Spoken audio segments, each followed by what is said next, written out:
I want to begin by giving all praise, honor, and glory to Yahweh, Bahasham, Yahweh Shai, Bahasham, Rahachodash, and double honors to the apostles, the elders, the bishops, the leadership of Great Millstone.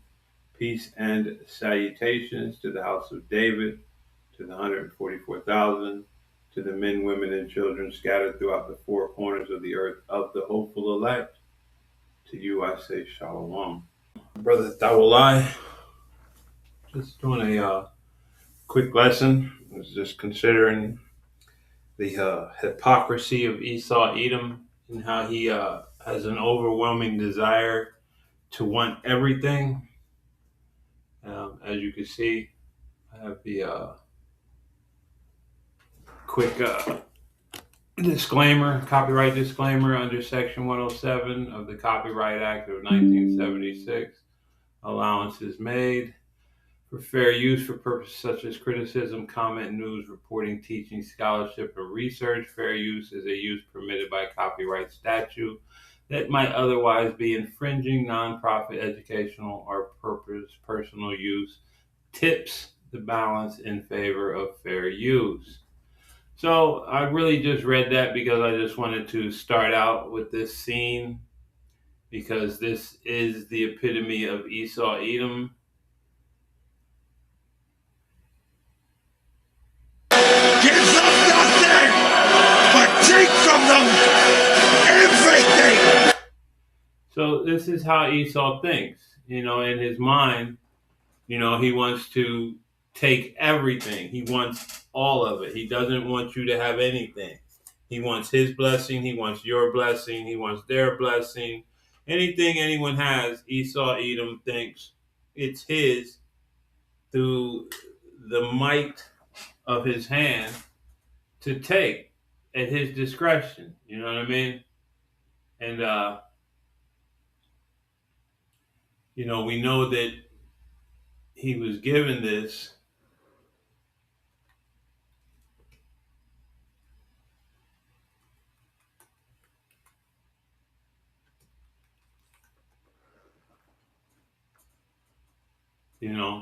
through Yahweh, Bahashem Yahweh Shai. It says in Job 9:24, the earth is given into the hand of the wicked. He covereth the faces of the judges thereof. If not, where and who is he? So we know that the earth has been given over to the hand of the wicked. And this is how Esau Edom rules. The wicked rules through wickedness. So I just wanted to get, because he's so proud of the things that he has, come up with. And this is just another representation of Esau being Esau, wanting it all. So when you go over here and you read the so-called preamble to the Declaration of Independence, because Esau always, see, it means world. That means everybody. Everybody's included. Everybody, all people, everybody. See, it means everybody. See, it's right there in black and white. It's written down, the whole wide world.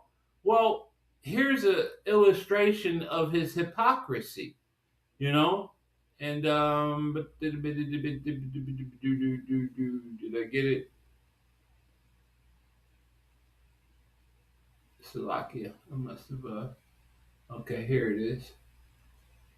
So we're going to read this before we go back, and then we'll go back. It says, hypocrisy is the practice of claiming to hold moral standards, beliefs, or virtues that one's own behavior does not conform to. It involves a contradiction between a person's proclaimed principles and their actual actions, especially pretending to be something one is not. So now we're going to go back to hypocrisy. We hold these truths to be self-evident that all men, and it's right there in black and white, all men, that all men. See? So it has to be all men because, the founding forefathers said that all men are created equal and that they are endowed by their creator with certain unalienable rights. Let's get that real quick. Unalienable. Unalienable definition.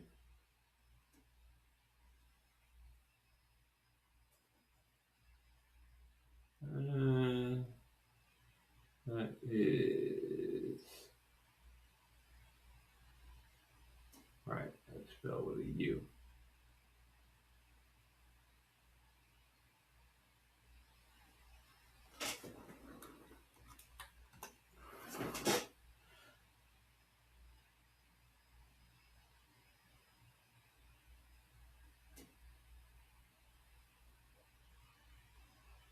Come on, keep it moving.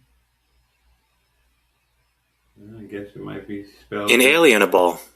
Describes rights, principles, or possessions that are absolute, inherent, and incapable of being taken away, surrendered, or transferred to someone else.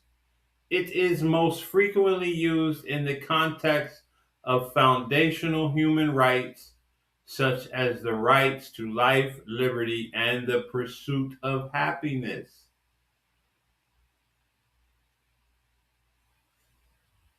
So, when we go back, unalienable rights that among these are life, liberty, and the pursuit of happiness. So, what do you see here? It's this famous phrase serves as the preamble or opening statement to the second paragraph of the United States Declaration of Independence, adopted by the continual Continental Congress on July 4th, 1776. So, with that being said, this is a AI overview, and I asked it, when the preamble of the Constitution was written, did it include slaves? And remember, it says what? We hold this truth that all men. So now when you come over here, when the preamble to the United States Constitution was written in 1786, it did not include enslaved people as citizens. The phrase "we the people" applied exclusively to free individuals, while the text avoided the word slave. The broader Constitution, and then they'll kind of go legally protected the institution through the 3/5 compromise and fugitive slave cause. So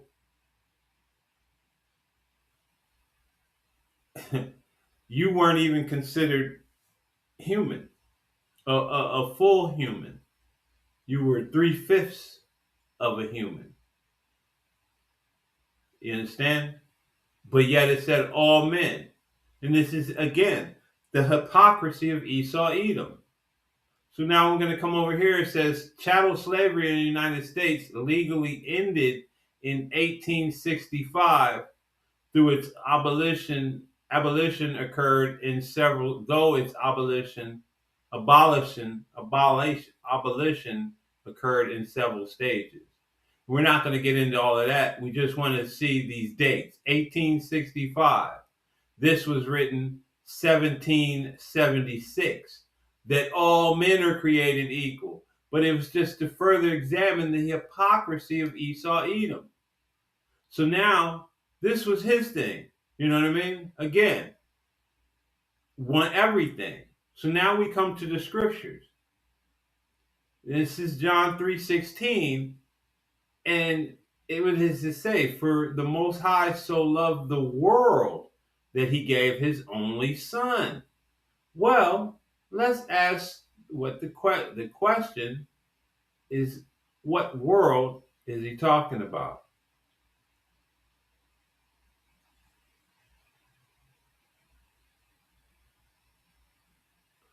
So let's see if we can't bring this up.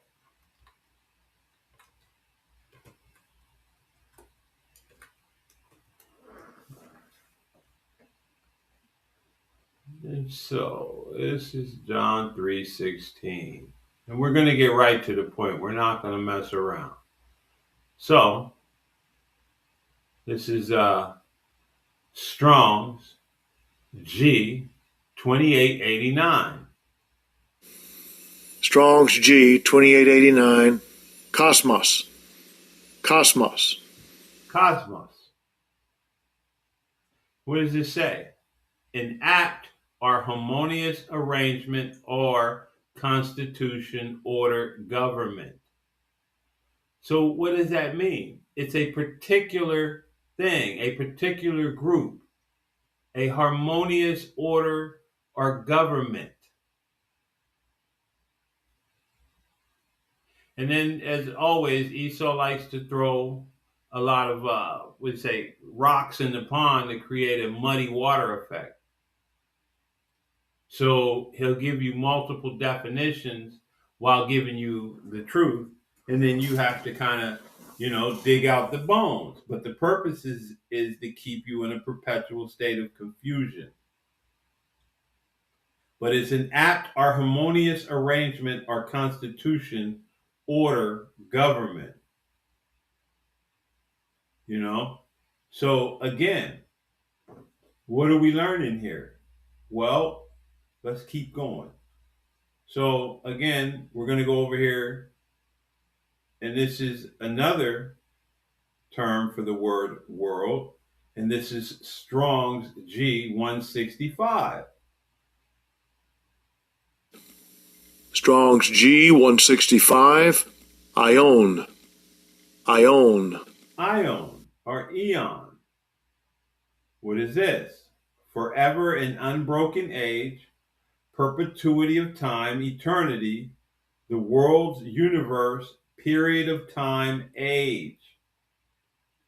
So when Esau runs to John 3:16, he's trying to tell you that the world in John 3:16 is the same word as in, I believe this was I think this was in First Peter, I think it was. And this is, or no, this was in Matthew. And this word world,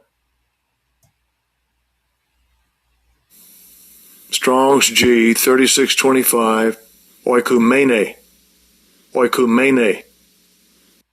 oikomene. And it is the inhabited earth, the portion of the earth inhabited, it says, by the Greeks in distinction from the lands of the barbarians, the Roman Empire, the subject of the empire, the whole inhabited earth, the world. So as you can see here, and let's see if we can go back real quick. Let me see. It'll let me do this. Yep. So this is Matthew 24 and 14. And this is the word world in Matthew 24 and 14. And then let's go over here. And I got this one. And again, this is oikomene. And let's go back again. Cosmos. This is John 17 and 9. In John 17 and 9, you have to ask yourself, why would it say what it says? It says, I pray for them. I pray for them. I pray not for the world. But again, that's a different topic. We're just really touching on the hypocrisy of Esau Edom. This word world, Hebrews 1 and 2. So where also he made the worlds, which again, eon, an age. And we already looked up this one here, which is John 3:16, and which is an apt or harmonious, you know what I mean, an aid or a group or a government, which would actually, is Israel, the true Israel, not this farce, this fake, fraudulent, phony, you know what I mean, man, whatever you want to call it, that they have going on right now.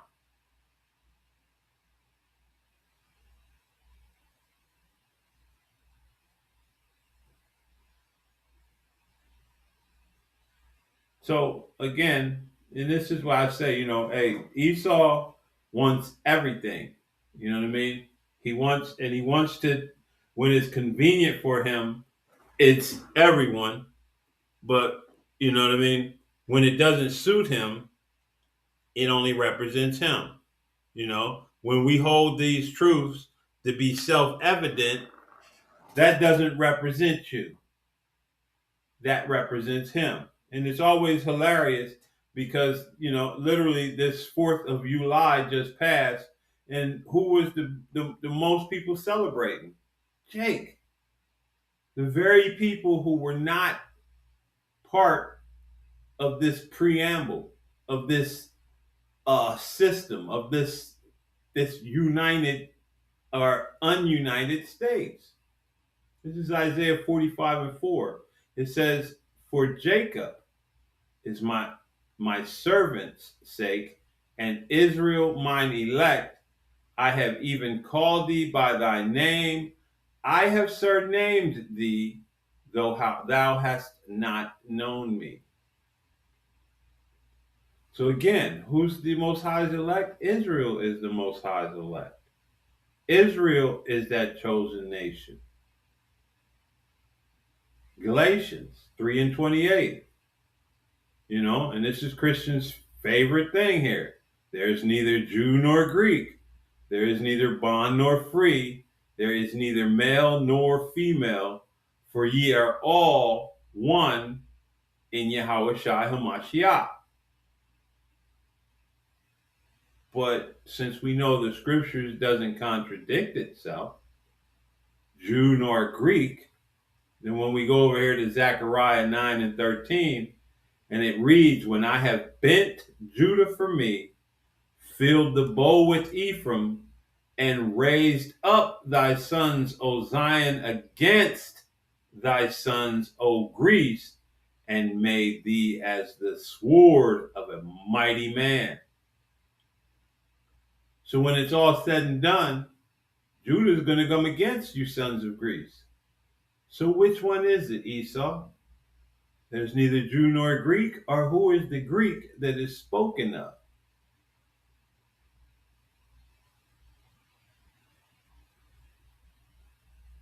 So I just want to end it with that. I wasn't going to make a long lesson. I just wanted to, man, hit it, get in and get out, and just once more recognize the hypocrisy of Esau Edom. So with that, I want to give all praise, honor, and glory to Yahweh, Bahasham, Yahweh Shai, Bahasham, Rahah Chodash. Double honors to the apostles, the elders, the leadership of Great Millstone. Peace and salutations to the house of David, to the 144,000, and to the men, women, and children scattered throughout the four corners of the earth of the hopeful elect. To you I say shalom.